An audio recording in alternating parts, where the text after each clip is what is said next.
Hello guys, this is Anubhav Agarwal and welcome back to my channel. आज मैं एक बहुत ही ज़्यादा इम्पॉर्टेंट टॉपिक पर बात करने वाला हूँ। आपके लिए बहुत ज़रूरी है अगर आप इस सिचुएशन से गुजर रहे हैं। सो बेसिकली कभी कभी क्या होता है कि हम एक इंसान के साथ रिलेशनशिप में होते हैं कुछ महीनों से, कुछ सालों से, और रिलेशनशिप जैसे जैसे शादी की तरफ बढ़ती है, जैसे जैसे वो समय आता है कि अब हमारी शादी होने वाली है उस इंसान से, तो कई बार ऐसा होता है कि हमारे मन में डाउट्स आने लगते हैं, कुछ सेकंड थॉट्स आने लगते हैं कि क्या ये इंसान सही है, क्या मुझे इससे शादी करनी चाहिए, क्या क्या मुझे इसको अपना लाइफ पार्टनर बनाना चाहिए या नहीं। ऐसे बहुत से सवाल कई बार हमारे दिमाग को परेशान कर देते हैं और हमें एक असमंजस सिचुएशन में डाल देते हैं कि हमें क्या करना चाहिए, क्या नहीं, किन बातों का ध्यान रखना चाहिए और किन बातों का नहीं। सो आज मैं उन्हीं सब चीज़ों को कवर अप करने वाला हूँ। तो अगर आप अपने पार्टनर से शादी करने जा रहे हैं या शादी की बात अभी हुई नहीं है और शादी की बात शुरू होने वाली है, या हो सकता है बात शुरू हो गई हो, तो अगर ये सब चीज़ें आपके साथ हो रही हैं तो मैं समझता हूँ आपको थोड़ा सा एक बार फिर से सोच लेना चाहिए। तो सबसे पहले बात करते हैं कि आप उस इंसान को कितने टाइम से जानते हो। देखो, कभी कभी क्या होता है कि किसी के लिए 5 साल 10 साल भी जानने के लिए कम होते हैं और किसी के लिए 2 महीने भी बहुत होते हैं। टाइम का इतना रोल नहीं होता, लेकिन फिर भी कभी कभी क्या होता है ना, जब आप किसी इंसान के साथ एक लंबे समय से होते हो तो उसे काफ़ी हद तक जान चुके होते हो, और जब आपके साथ में ये होता है कि आप काफ़ी कम समय से उसे जानते हो तो उसको बहुत अच्छे से, उसकी फैमिली को, किसी को भी बहुत अच्छे से नहीं जानते हो, उसके काम को, किसी भी चीज़ को अच्छे से नहीं जानते। तो टाइम का बहुत बड़ा रोल है। अगर आपको 1% भी ये डाउट होता है कि अभी जल्दबाजी हो रही है या सामने वाले की तरफ से प्रेशर आ रहा है या मेरे पेरेंट्स की तरफ से प्रेशर आ रहा है, इस वजह से मैं ये फ़ैसला ले रही हूँ या ले रहा हूँ, तो थोड़ा सा रुक जाओ। किसी भी तरीके की जल्दबाजी मत करो शादी को लेकर। टाइम, अगर तुम्हें लगता है कि तुमने कम समय दिया है अपने रिलेशनशिप को, तो थोड़ा सा टाइम और दो, थोड़ा सा और उसे अच्छे से जानो, थोड़ी उस पर एक्सपेरिमेंट्स करो, जिससे आपको पता चलेगा कि वो इंसान आपके लिए फिट बैठता है आपके लाइफ पार्टनर के चॉइस में या फिर नहीं।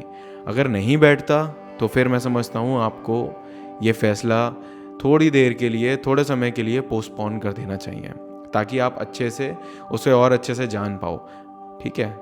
लेकिन अगर उसके बाद भी चीज़ें आपकी नहीं सही बैठ रही हैं, आपको लगता है, आपको डाउट हो रहा है, तो आप मुझसे भी बात कर सकते हो। मैं आपको पर्सनल लेवल पे बहुत अच्छे से एडवाइस कर सकता हूँ। आप चाहें तो मेरा सेशन बुक कर सकते हैं मेरी वेबसाइट पे जाके anubabagarwal.com। वहाँ पे कई सारे सेशन की लिस्ट है। लेट्स टॉक सेशन का एक सेक्शन है, वहाँ पे आप जाके मेरे से बात कर सकते हैं। ठीक है, अगर आपको किसी भी तरीके की कन्फ्यूजन है तो। ठीक है। सबसे पहली चीज़ यही होती है कि टाइम कितने कितने समय से आप उसे जानते हो। अगर आपने उसे कम समय दिया है, उसके साथ रिलेशनशिप को 4-5 महीने हुए हैं, तो मैं समझता हूँ कि आप उसे और अच्छे से समय दो। जब तक आप उसे अच्छे से समय नहीं दोगे, आपको उसकी अच्छाइयाँ, बुराइयाँ, उसके फ्लॉज वगैरह ये सब चीज़ें पता नहीं चलेंगी, उसके वीक पॉइंट्स नहीं पता चलेंगे। ठीक है। अब बात करते हैं सेकेंड चीज़ की। सेकेंड चीज़ ये है कि आपके रिलेशनशिप में, सपोज पहला पॉइंट ये था कि आप उसे कम समय से जानते हो तो ज़्यादा समय दो। अब दूसरा पॉइंट ये है कि अगर आप उसे ज़्यादा समय से भी जानते हो, तो इन बीते हुए सालों में क्या आपने ऐसा कुछ एक्सपीरियंस किया है जो आपको लगता है, जिस बात को आपको आपको बहुत ज़्यादा डर है, जो जो रेड फ्लैग्स हैं आपके रिलेशनशिप में, ऐसी कोई भी चीज़ जो वो करता है वो इंसान या करती है, जो आपको लगता है कि शायद आप इसको लाइफ पार्टनर बनाने में थोड़ा हिचकिचाहट रहे हो, थोड़ा थोड़ा घबरा रहे हो, थोड़ा आपको श्योरिटी नहीं मिल पा रही है। रेड फ्लैग्स एज इन, वो इंसान आपको रिस्पेक्ट नहीं करता, उस इंसान का आपके साथ रिलेशनशिप में रिकॉर्ड अच्छा नहीं है, उसने आपको बार बार धोखा दिया है, वो इंसान आप पर ट्रस्ट नहीं करता, आपको बहुत ज़्यादा अब्यूज़ करता है, बहुत ज़्यादा गलत चीज़ें करता है, आपको समय बिल्कुल भी नहीं देता, बहुत कम समय पे आप सर्वाइव करते हुए आ रहे थे और अब आप शादी करने वाले हो। तो इन सब चीज़ों के बारे में एक बार सोच लेना चाहिए, क्योंकि एक बात हमेशा याद रखो, रिलेशनशिप जब शादी के बाद बदलती है ना, जब शादी में बदलती है और शादी के बाद जो भी चेंजेस आते हैं, वो काफ़ी, जो पुराने चेंजेस हैं ना, वो काफ़ी बढ़ जाते हैं। कुछ रिलेशनशिप्स तो ऐसी होती हैं कि डिस्टेंस की वजह से काफ़ी ख़राब चलती हैं, जब साथ हो जाते हैं लोग तो काफ़ी अच्छी और बेटर हो जाती हैं, जो मेरे साथ भी हुआ। ख़राब नहीं थी मेरी रिलेशनशिप, लेकिन फाइट्स एंड ऑल, काफ़ी मिसअंडरस्टैंडिंग्स होना, काफ़ी इश्यूज़ होना, ये सब चीज़ें रहते थे, जिसकी वजह से हम लोगों के काफ़ी ज़्यादा इश्यूज़ रहे हैं, लेकिन शादी के बाद सब कुछ ठीक हो गया। तो अगर डिस्टेंस का एक फैक्टर है तो वो एक अलग चीज़ है, लेकिन इसके अलावा अगर आपको उस इंसान से मिलकर भी ऐसा लगता है कि इस इंसान से मुझे वाइब अच्छी नहीं आ रही है, वो इंसान मुझे अच्छे से रिस्पेक्ट नहीं करता, मुझसे अच्छे से कम्युनिकेट नहीं करता, उसकी बातें अच्छी नहीं लगती, उसकी चीज़ें अच्छी नहीं लगती जब आप उससे मिलते हो, तो इन सब चीज़ों का बहुत इंपॉर्टेंट रोल होता है। वो इंसान आप पर ट्रस्ट नहीं करता, आपको बहुत रेस्ट्रिक्ट करता है कि आप ये नहीं करोगे, वो नहीं करोगे, यहाँ नहीं जाओगे, वहाँ नहीं जाओगे, इसके साथ नहीं करोगे, उसके साथ नहीं करोगे। ये सब चीज़ें अगर वो इंसान कर रहा है तो ये सब चीज़ें शादी के बाद और भी ज़्यादा बढ़ जाएंगी। तो मैं समझता हूँ कि ऐसी सिचुएशन में आपको थोड़ा सा एक बार फिर से सेकंड थॉट देना चाहिए, क्योंकि this is about your life time thing. वो इंसान अब आपके साथ सारी ज़िंदगी चलने वाला है, और अगर वो इंसान सारी ज़िंदगी चलेगा तो कहीं ना कहीं आपको आगे चल के प्रॉब्लम्स बहुत ज़्यादा फेस करनी पड़ेंगी। और जब आप प्रॉब्लम्स फेस करोगे तो आपको रिग्रेट होगा कि यार उस समय मैंने सोचा होता, थोड़ा सा और सोचा होता तो शायद मेरा फ़ैसला बदल जाता। मैं यहाँ पे किसी भी इंसान को शादी करने से रोकने के लिए कोई भी एडवाइस नहीं दूंगा, लेकिन मैं बस इतना कहूँगा कि एक बार फिर से सोच लो कि वो इंसान पूरी तरीके से आपके साथ सही है या नहीं है। कोई रेड फ्लैग ऐसा तो नहीं है जिसकी वजह से आपको डर लग रहा हो, आपके मन में किसी चीज़ का डर हो, किसी चीज़ का खौफ हो, कोई ऐसी चीज़ जो आपको परेशान करती हो, अपने पार्टनर से आप शेयर नहीं कर पाते, किसी भी तरीके की चीज़। बात करने को आप मुझसे भी बात कर सकते हो पर्सनली, जैसा कि मैंने बताया। आप मेरी वेबसाइट पे जाके anubabagarwal.com, वहाँ पे आप मुझसे सेशन ले सकते हो और बात कर सकते हो, तो आपको और भी ज़्यादा क्लैरिटी हो जाएगी। मेरा अल्टीमेट पर्पस ये है कि ये समझाना क्या आपको आपके रिलेशनशिप में किसी तरीके के रेड फ्लैग्स तो नहीं है, क्योंकि कुछ चीज़ें ऐसी होती हैं जिनको इग्नोर किया जाता है, जिनके साथ में एडजस्ट किया जाता है, और कुछ चीज़ें ऐसी होती हैं जिनके साथ कभी भी एडजस्ट नहीं करना चाहिए। तो कहीं ना कहीं ये सब चीज़ें समझनी हमारे लिए बहुत ज़रूरी है। अगर आपके रिलेशनशिप में भी रेड फ्लैग्स हैं तो एक बार फिर से सोच लो। थर्ड पॉइंट पे आते हैं। थर्ड पॉइंट ये है कि आप उसकी फैमिली को कितना अच्छे से जानते हो। अब फैमिली को जानना भी ज़रूरी है, क्योंकि जब इंसान की शादी होती है तो सिर्फ एक लड़के या एक लड़की से नहीं होती है, उसकी फैमिली से भी आपका रिश्ता जुड़ता है। क्या आपको लगता है कि उसकी फैमिली बहुत टॉक्सिक है? क्या आपको लगता है कि जब बात फैमिली की आती है तो वो इंसान आपको सपोर्ट नहीं करता? अगर आपको कभी भी ऐसा महसूस होना कि जब भी आपको ऐसा फ्यूचर दिखे अपना कि उसके साथ शादी होने के बाद जब उसके घर वालों से, उसकी फैमिली से आपकी बनेगी नहीं, और वो भी इंसान आपको सपोर्ट नहीं करेगा, तो कहीं ना कहीं अगर आप एक लड़की हैं तो इस चीज़ को ज़्यादा अच्छे से समझें, क्योंकि लड़कियां जब लड़कों के घर जाती हैं शादी करके तो उनकी फैमिली के साथ उनकी बॉन्डिंग अच्छी होनी बहुत ज़रूरी है। और जब नहीं होती है और उस चीज़ पे ये और हो जाए कि आपका हस्बैंड भी आपको सपोर्ट ना करे, तो कहीं ना कहीं ये चीज़ें आगे चल के बहुत ख़राब, बहुत टॉक्सिक और कई बार सेपरेशन की तरफ भी रुख मोड़ लेती हैं। चाहे आपकी लव मैरिज हो, चाहे अरेंज मैरिज हो, चाहे 8 साल का रिलेशनशिप हो, चाहे 2 साल का या 2 महीने का, उस बात से कोई फ़र्क नहीं पड़ेगा। फ़र्क सिर्फ इस चीज़ से पड़ेगा कि आप कितना उस फैमिली को जानते हो, कितना उनके साथ एडजस्ट कर सकते हो, कितना ज़्यादा उनके साथ में आपकी अच्छी बॉन्डिंग है। क्योंकि जब बात शादी की तरफ जा रही है तो ऐसा तो हो नहीं सकता कि आप उसकी फैमिली से कभी कोई बात भी नहीं करते होगे या आपका कोई इंटरेक्शन ही नहीं होगा, वो लोग आपको अच्छे से जानते नहीं होंगे, ऐसा तो हो नहीं सकता। तो उनके साथ को अच्छे से समझो, उन लोगों को अच्छे से समझो। जब तक आपको उन लोगों से सेटिस्फेक्शन ना मिले तब तक शादी के लिए हाँ मत कहना, क्योंकि बहुत से केसेस में, ख़ास तौर से इंडियन सोसाइटीज़ में, जब एक लड़की शादी करके एक लड़के के पास जाती है, उस घर में जाती है, तो उस घर के लोग कई बार, बहुत से केसेस में अच्छे नहीं होते। वो उसको बहुत ज़्यादा मैनिपुलेट, बहुत ज़्यादा दबा के रखते हैं और बहुत गलत चीज़ें करवाते हैं उससे, उसके साथ अच्छा व्यवहार नहीं करते, जिसकी वजह से उसकी लाइफ बहुत टॉक्सिक हो जाती है। तो आपको ये चीज़ समझनी बहुत ज़्यादा ज़रूरी है इस पॉइंट पे। उनके साथ कैसा रिलेशन है, वो लोग कैसे हैं, ये समझो और फिर फैसला लो। अगले पॉइंट पे आते हैं। अगला पॉइंट ये है कि क्या आप उस इंसान के साथ अपने फ्यूचर को सिक्योर समझते हो? क्या आपको लगता है कि उसके साथ आप एक अच्छी और बेटर लाइफ स्पेंड कर सकते हो, एक अच्छी लाइफ लीड कर सकते हो, अपने फ्यूचर जनरेशन को, अपने आने वाले बच्चों को एक अच्छी ज़िंदगी दे सकते हो? अगर आप उसके साथ अपना फ्यूचर अच्छे से देखते हो तो फिर तो आपके लिए ये गुड टू गो है।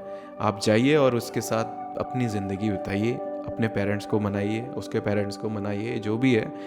आप लोग शादी कर सकते हैं, बिल्कुल कर सकते हैं, लेकिन अगर कहीं ना कहीं आपको डाउट होता है कि इस इंसान के साथ मेरा फ्यूचर सिक्योर नहीं है, शायद मैं अपने आप को और अपनी फैमिली को या किसी को भी एक अच्छी ज़िंदगी नहीं दे पाऊँगा, एक अच्छी लाइफ़स्टाइल नहीं दे पाऊँगा या दे पाऊँगी, तो कहीं ना कहीं आपको इस चीज़ के लिए थोड़ा सा कॉम्प्रोमाइज़ करना पड़ जाएगा। अपनी लाइफ़स्टाइल, अपनी चीज़ों से कॉम्प्रोमाइज़ करना पड़ जाएगा। आने वाली सिचुएशंस आपके लिए मुश्किल हो जाती हैं, लेकिन अगर आपका पार्टनर इन चीज़ों को लेकर बहुत ज़्यादा अंडरस्टैंडिंग है, बहुत ज़्यादा अच्छा है, बहुत ज़्यादा प्रोटेक्टिव है इन सब चीज़ों को लेकर, तो शायद आपको घबराने की बिल्कुल ज़रूरत नहीं है। जो आपके लिए स्टैंड ले तो आपको बिल्कुल घबराने की ज़रूरत नहीं है। लेकिन अगर उस इंसान से आपको ऐसा फ़ील होता है कि शायद ये कल को मेरा स्टैंड ना ले क्योंकि आपकी हिस्ट्री उसके साथ में अच्छी नहीं रही है, शायद वो इंसान आपको सपोर्ट ना करे क्योंकि हिस्ट्री अच्छी नहीं रही है, तो मैं समझता हूँ कि आपको फिर से एक बार सोच लेना चाहिए कि आप जिस इंसान से शादी करने जा रहे हो, क्या वो इंसान पूरी तरीके से आपके लिए सही है या नहीं। उसके साथ आप अपना फ्यूचर कितना सिक्योर देखते हो, कितना नहीं, ये समझना बहुत ज़्यादा ज़रूरी है। इसके अगले पॉइंट पे आते हैं जो कि बहुत ज़्यादा इम्पॉर्टेंट है। क्या आप उस इंसान की वर्क लाइफ से सेटिस्फाइड हो? क्योंकि कहते हैं कि वर्क लाइफ कहीं ना कहीं एक इंसान की रेपुटेशन को भी साथ में लेकर चलती है। क्या कोई इंसान ऐसी तो कोई चीज़ नहीं कर रहा जिसकी वजह से आपको लगता है कि आपकी रेपुटेशन, आपकी फैमिली की रेपुटेशन या ऐसी कोई भी चीज़ बहुत ज़्यादा ख़राब हो जाए या आपका खुद का फ्यूचर सिक्योर ना हो उसके साथ में? क्योंकि काम एक ऐसी चीज़ है, वैसे तो देखो सब काम बराबर हैं मेरी नज़र में। मैं ऐसा नहीं मानता कि कोई काम ऊंचा है, कोई काम नीचा है।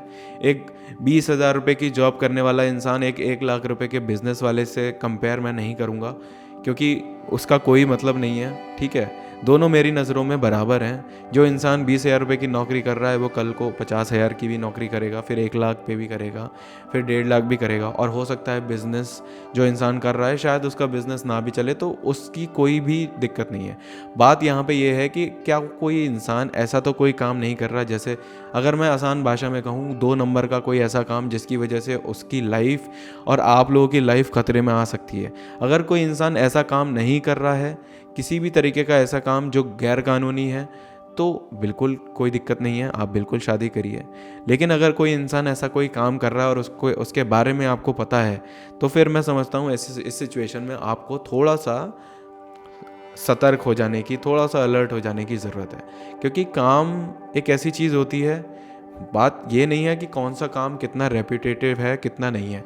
बात ये है कि कौन सा काम इलीगल है, कौन सा लीगल है, कौन सा काम सही है, कौन सा नहीं है, कौन सा काम शॉर्टकट टू सक्सेस है और कौन सा काम क्या कहते हैं लॉन्ग शॉट है। तो इन सब चीज़ों का ध्यान रखना बहुत ज़्यादा ज़रूरी है। काम एक ऐसी चीज़ है जिसके बारे में आपको सोचना ज़रूरी है, आपको बिल्कुल सोचना चाहिए, क्योंकि काम एक इंसान को काफ़ी हद तक डिफ़ाइन करता है। जो इंसान का रिकॉर्ड अच्छा है, जो इंसान के साथ आप अगेन फ्यूचर सिक्योर तब होगा जब उसका काम भी अच्छा होगा। अच्छा एज इन उसका काम भी लीगल होगा, उसका काम भी 2 नंबर का या ऐसा नहीं होगा जिसमें कल को किसी भी तरीके की रेड पड़ने की, किसी भी तरीके की जेल की या कोई ऐसी चीज़ की सर्कमस्टेंसेस बने। So that is why I mention this point. काम को एक बार अच्छे से समझो उस इंसान के, फिर किसी नतीजे पे पहुंचना। सो इसके बाद और सबसे आखिरी चीज़ यहाँ पे ये आती है कि क्या आप उस इंसान से वाकई में प्यार करते हो। देखो, प्यार करने में और अपना फ्यूचर देखने में या क्या कहते हैं उसके साथ में अच्छा लगने में बहुत फ़र्क होता है। प्यार करते हो तो जाहिर सी बात है हर सिचुएशन को फेस कर लोगे, लेकिन कई बार ये होता है कि एक इंसान खुद से भी झूठ बोल रहा होता है कि मैं उससे बहुत प्यार करता हूँ। सामने वाले से तो जो बोल रहा है सो बोल ही रहा है, लेकिन खुद से भी झूठ बोल रहा होता है कि यार मैं उससे बहुत प्यार करता हूँ। तो कहीं ना कहीं आप अपने आप से देखो, हर इंसान को पता होता है कि उसके लिए, उसके मन में किसी के लिए कितनी फीलिंग्स हैं और क्या फीलिंग्स हैं। सो अगर आपको उस इंसान से प्यार है तो ये बात आपका दिल खुद बोलेगा। लेकिन अगर आपको उस इंसान से प्यार नहीं है तो कहीं ना कहीं आपके दिल से ये आवाज़ आएगी कि यार प्यार नहीं है, शायद अट्रैक्शन, शायद लाइक करते हैं, शायद चीज़ें। और प्यार को लेकर अगर कंफ्यूज हो तो आप मुझसे बात कर सकते हो। मेरा, जैसा कि मैंने बताया, anubhavagarwal.com मेरी वेबसाइट पे जाके आप मेरे साथ सेशन बुक कर सकते हो और मुझसे बात कर सकते हो। मैं आपको इस चीज़ पे और भी ज़्यादा क्लैरिटी दे सकता हूँ कि आपको प्यार है या नहीं। तो प्यार को समझना बहुत ज़्यादा ज़रूरी है। अगर आप उस इंसान से प्यार करते हो तभी आगे बढ़ना, और अगर प्यार नहीं करते तो बिल्कुल भी कोई भी सेकंड थॉट लाने की ज़रूरत नहीं है, उसको सच सच बताओ। सच सच बताने के बाद जो भी आपको फील होता है, जो भी वो फैसला लेता है और जो भी आप दोनों का म्यूचुअली एक डिसीजन आता है, उसको फिर इम्प्लीमेंट करना। लेकिन ये अपने आप से पूछना बहुत ज़रूरी होता है, specially in love marriage cases, कि आप उस इंसान से सच में प्यार करते हो या आप बस उस इंसान की खुशी में खुश हो रहे हो। या खुशी में खुश ऐसे कई बार लोग ऐसा भी करते हैं कि आपको खुश करने के लिए चीज़ें करते हैं, बट वो दिल से नहीं करते। That is why I mention it. So क्या वो इंसान ऐसा कुछ कर रहा है? अगर सारी तरीके से आपको श्योरिटी है तो आप बिल्कुल शादी करिए, आपको शादी मुबारक है। लेकिन अगर आपके साथ में ऐसा कुछ नहीं है, अगर आपको ये चीज़, अगर आप इस चीज़ का पता लगाते हैं कि वो इंसान शायद आपको प्यार नहीं करता, तो फिर आपको वहीं पे रुक जाना चाहिए। यहाँ पे मैं ये नहीं कहूँगा कि दोबारा सोच लो, यहाँ पे मैं बस यही कहूँगा कि बस वहीं रुक जाओ, क्योंकि इससे आगे बढ़ना आपके लिए शायद ठीक नहीं होगा। आने वाले समय में शायद वो उसका ध्यान कहीं और चला जाए, शायद वो आपको वो प्यार, वो अटेंशन, वो केयर, वो टाइम, वो ट्रस्ट, कुछ भी ऐसी चीज़ ना दे, वो अंडरस्टैंडिंग ना दे, वो रिस्पेक्ट ना दे। क्योंकि जब प्यार नहीं होगा उसके मन में, तो शायद वो कुछ भी नहीं देगा आपको। ठीक है, तो मैंने जो जो चीज़ें बताई हैं, इन बातों का ध्यान रखना। सो फिलहाल के लिए इतना ही। आपको पसंद आई ये वीडियो तो please like, share and subscribe and follow ज़रूर करिएगा। कमेंट सेक्शन में बताइए आपको क्या अच्छा लगा। एंड मेरी तरफ से आपको और आपके परिवार को बहुत सारी दिवाली की शुभकामनाएं। और please make this Diwali eco friendly for everyone, for our environment, for our animals, for our selves. ठीक है, बाय बाय।